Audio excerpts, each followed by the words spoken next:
当个人猜测冲上热搜，诚意事件里，我们到底该信什么？活该关注这么高。我先把这条热评摆这儿，不是我的观点啊，你先别急。这是我这2天刷诚意那个事儿的时候翻到的一类评论。类似的还有一堆，什么肯定是有人搞，他背后没那么简单。你有没有发现一个特别怪的地方？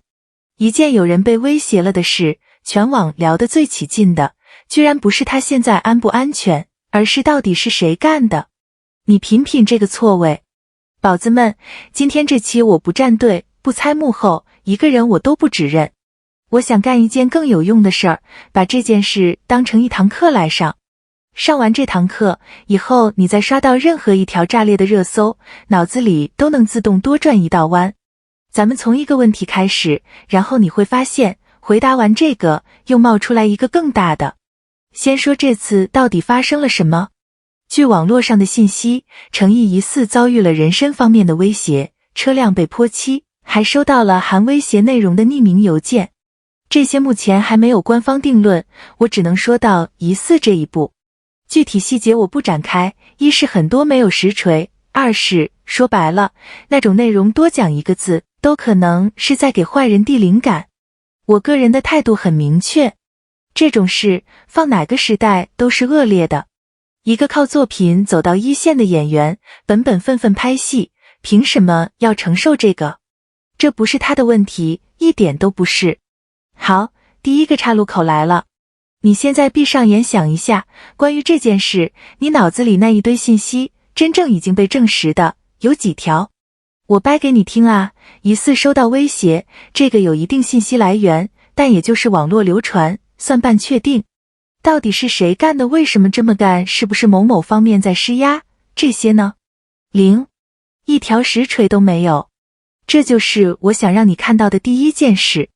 你以为你在讨论一件事，其实你讨论的大部分是别人对这件事的猜测，而且是那种连说的人自己都会加一句仅代表个人观点的猜测。这里我得插一句公道话，一个人有表达猜测的自由，这没问题。问题出在传播这一环，一句我个人推断，转2手之后就变成了听说是，再转2手就成了实锤了。你看，损耗掉的恰恰是那个最重要的限定词。那问题就来了，为什么偏偏是没证据的猜测跑得最快？这是第2个岔路口，也是我觉得最有意思的地方。说白了，2个原因。一个是人脑的毛病，人天生受不了信息空白。一件事只给你半截真相，你的大脑会自动拼命的去把后半截补上，补的时候用的不是证据，是想象。哪个版本最有戏剧性，你就越容易信哪个。私生粉干的没意思，背后有大旗才够劲儿，对吧？另一个是平台的机制，这个我得稍微科普一下。你越吵越站队越炸裂的内容，停留时长越高，互动越多，平台就越推。一条冷静的目前尚无定论，和一条我扒到内幕了，猜猜哪条会被推到你眼前？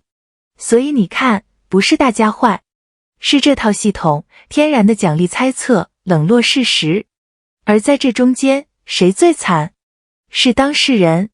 诚意这种情况等于被伤了2次，一次是现实里疑似真实的威胁，一次是网上，他本人啥都没说呢，就已经被卷进一场剧本大赛，人人都在替他编后续。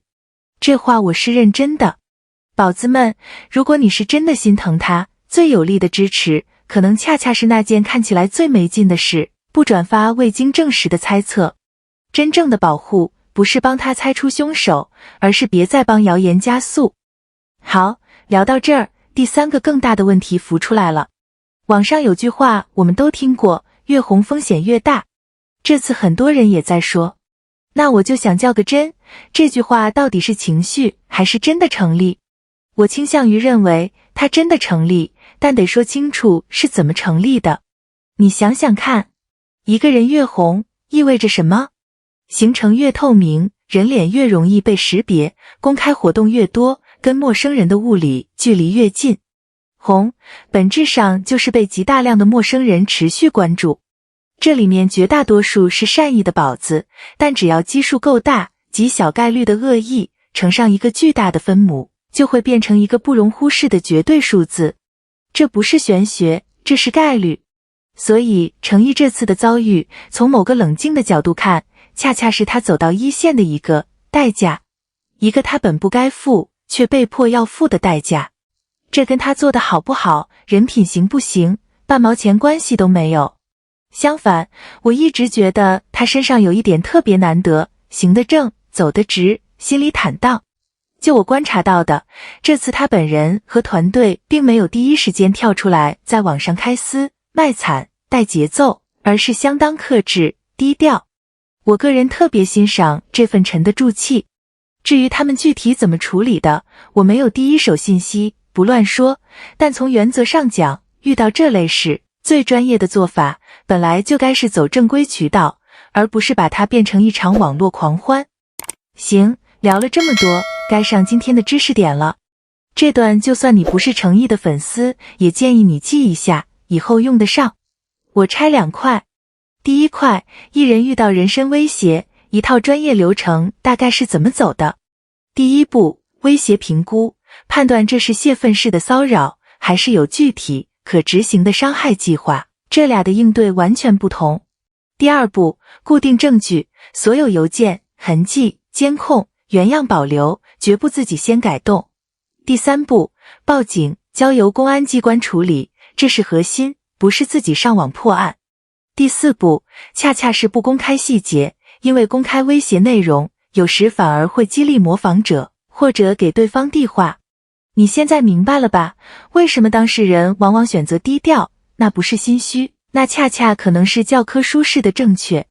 第二块，给你一个能带走的判断工具，怎么快速判断一条热搜是真事还是被推起来的猜测？3个问题就够了。1. 这条信息有没有一个可核查的来源？还是只有听说、据传有人爆料？ 2. 说这话的人自己有没有加限定词？比如我猜可能仅代表个人，加了，那它就是观点，不是事实。3. 这条内容最想让你产生什么情绪？愤怒、站队、想转发骂人？越是让你上头的，越要缓1秒。下次你再刷到任何一条炸裂热搜，先跑一遍这3个问题，你就知道该看什么，该信几分了。这个工具不只用在饭圈、买东西、看新闻、刷短视频，全通用。好，快到结尾了，我给你留个小挑战，真的动手那种。从现在起的24小时内，你随便挑一条正在热的，让你有点上头的热搜，不管是不是娱乐圈的，用刚才那3个问题过一遍。然后回评论区告诉我，它到底是事实还是被推起来的猜测。我挺好奇你会挑到什么。最后我想抛一个问题，咱们讨论观点，别互相站队啊。你觉得在这类事情里，跑得比事实快的猜测，到底是人的锅还是平台机制的锅？是我们太爱脑补，还是系统太爱推？我自己也拿不准，倾向于2个都有，但比例说不清。评论区聊。至于程毅接下来的事，我不猜也不编，有确切的官方的消息，我第一时间回来跟大家说。在那之前，咱们能为他做的最实在的一件事，就是别让谣言替他把故事讲完。今天这期就到这儿，宝子们，理性追星，咱们下期见。程毅同一晚骗了整个会场2次，一次骗眼睛，一次骗大脑。一整个会场，满场的手机信号突然变好了。你没听错，不是变差，是变好。一般来说，人越多的地方信号越差，对吧？一大群人挤在一个馆里同时刷手机，网络早卡成 PPT 了。可那天晚上，优酷超酷音乐盛典的现场，有那么一小段时间，信号反而顺畅了。为什么？因为所有人都不玩手机了。宝子们，先别急着说哦追星呗。今天这期我一个艺人的八卦都不打算聊，我想跟你聊的是那天晚上那个会场被看错了2次，一次骗过了大脑，一次骗过了眼睛，而触发这2次错觉的是同一个人，同一个晚上。这个人是程毅，但你先记住，这期的主角其实不是他一个人，是你我脑子里那套，每天都在偷偷编辑现实的出场程序。你听我说，这个比八卦有意思多了。那么问题来了，先说第一次看错。咱们先看谁都能看到的那一层。据现场的描述啊，程毅还没出来的时候，果果们，就是他粉丝的自称，全都在低头玩手机，台上在演什么，发生了什么，基本没人管，心思全在一件事上，他什么时候出来。然后临近他出场，整个区域突然就忙起来了。调灯牌的调灯牌，换手机电池的换电池，反复调相机机位的调机位。你能想象那个画面吗？就跟考试前最后5分钟全班疯狂翻书一个节奏。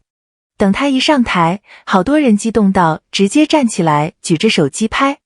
这里我得补一个细节，我觉得特别戳。程毅自己也激动，他看到这么多人来看他，就想让每一个角度的果果都能拍到自己，于是在台上来回走了几十趟。你品品这个来回走几十趟，不是所有站在那个位置上的人都会惦记着角落里那个人有没有拍到我。有意思的是，粉丝好不容易把镜头对准他，焦还没对上，他人已经走到下一个点了。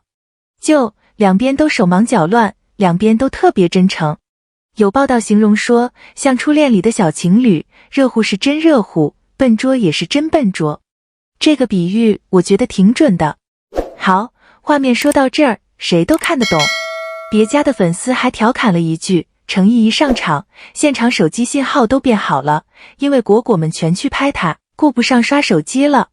说到这儿，可能就有圈外的朋友要皱眉了，只顾拍自家，别人上台看都不看，这是不是有点……等一下，这里我想停一下，因为这才是真正有意思的地方。我先说清楚啊，别误会，我要说的这个不是护短，是我这几年越想越觉得，我们太容易把一个全人类通用的大脑机制当成某一群人的毛病了。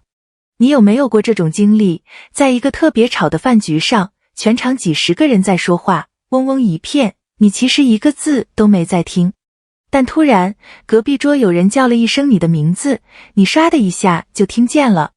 这个现象，认知科学里有个正经名字，叫鸡尾酒会效应，英文 Cocktail Party Effect。 说白了就是，你的大脑其实一直在偷偷处理所有声音，但它只把跟你有关的那个推到你意识里，其余的自动降噪。这个能力不是你练出来的，是出场就装好的。它叫选择性注意 Selective Attention。 人脑的处理带宽是有限的，你不可能同时全神贯注所有东西，所以大脑必须做减法，把带宽全给最重要的目标，其余的调成背景音。现在你把这个机制搬到那个会场里，对果果来说，那一整晚最重要的目标就是诚意。所以别人上台，他们的大脑不是故意不看，是自动把那部分刺激降噪成了背景。等诚意一出来，带宽啪的全部切过去，其他一切，包括手里那个平时舍不得放下的手机，瞬间不重要了。所以你回头看那句调侃，信号都变好了，它其实是个特别精准的证据。信号变好，是因为一大批人的注意力在同一秒被同一个目标抽走了。这不是没素质，恰恰相反，这是一种极其纯粹、极其专注的注意力。全人类的大脑都这么干，只不过大部分时候，我们的目标是老板发的消息，是导航，是外卖到没到。他们那天的目标只是碰巧是一个人。行，第一次看错讲完了，那是骗大脑。凭印象说啊，注意力这块我是有点底的，但具体到当晚有多少人，信号数据到什么程度，这个我没拿到第一手，就当个生动的说法听，别太较真。那眼睛呢？眼睛总不会骗人吧？你猜怎么着？同一个晚上，同一个人把在场的眼睛也骗了一遍。事情是这样的，程毅有一套穿搭，一件清清爽爽的条纹造型。第一眼看过去，好多人，包括我，都看成了外面一件条纹马甲，里面搭一件白衬衫，干净耐看，层次感一下就出来了。不少人当场就跑去网上搜同款马甲，想买。结果呢，搜了半天，发现一个残酷的事实，根本没有马甲。那到底是什么？其实就单单一件 Jill Sander 的短袖条纹衬衫，程毅在里面内搭了一件长袖白衬衣，然后关键就在这外层那件短袖，扣子他一颗都没扣，敞着。就这么一个动作，敞开的短袖两片衣襟往两边一垂，视觉上，啪，一件马甲就凭空出现了。我第一次搞明白这个的时候，说实话愣了2秒，因为它太干净利落了。这在视觉上有个说法，叫分层错觉 （layering illusion）。你的大脑看东西不是像速记的读，它是靠边缘线，靠明暗对比，快速的猜这是什么。当他看到一片深色条纹布料的边缘加底下露出的白色袖子和衣领，这两组信息一凑，大脑立刻调出他最熟悉的那个模板。哦，马甲加衬衫，2件套，他压根没想过这可能是一件衣服敞着穿，因为2件套这个解释对大脑来说更省力，更常见。你的眼睛没坏，是你的大脑替你抢答了，而且答错了。这里我要说句公道话，全网找同款马甲，最后扑了个空，这事儿听着像被耍了，但你换个角度看，这恰恰是对诚意搭配功力的最高认证。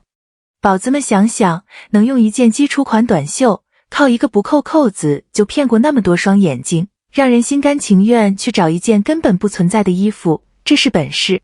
而且原文里还有个对比，我特别想拎出来讲，同样这件衣服平铺在那儿展示，就是件普普通通的短袖，你多看一眼都嫌浪费时间，可一上身，气质完全是另一回事。这就是圈里常说的衣架子3个字的真正含义，它不是一句空夸。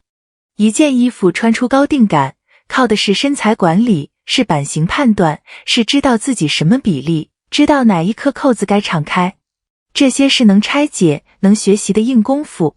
这也是我一直的一个观点，一个人好不好看是次要的，能不能靠专业让普通的东西火起来，那才是真本事。诚意这一手，火候是真到了。那么说了这么多，给你留点能带走的东西。不管你追不追星，下次你在网上看穿搭图，看带货图，想知道那件叠穿神器是真2件还是1件的错觉，教你3步。第一，看袖口，如果马甲的肩线袖口和里面的衬衫是连贯的，明度是断的，8成是一件敞开的外搭，再装2件。第二，看有没有平铺图，平铺一摊开，是几件立刻现原形。第三，看购买链接写的是1件还是1套。学会这个，你至少能少交几次找同款却买错的智商税。一句话记住，下次你看到马甲，先看袖口。好，回到最开始那个反常的现场，一个人同一个晚上，让一整个会场的大脑被骗了一次，眼睛又被骗了一次。我个人是不太信这是巧合的。你想想看，能让全场注意力瞬间归零之胜你，靠的是舞台掌控力和那份我要让每个人都看到我的真诚；能让全网找一件不存在的衣服，靠的是对视觉、对身材、对搭配的精准判断。这2次错觉本质上是同一个人2种真功夫的副产品，走的是长远的路子，一个把观众放在眼里又肯在专业上下细功夫的人，路一般不会窄。这个判断是我的个人推测哈，不绝对，你们比我懂得多，我抛砖引玉。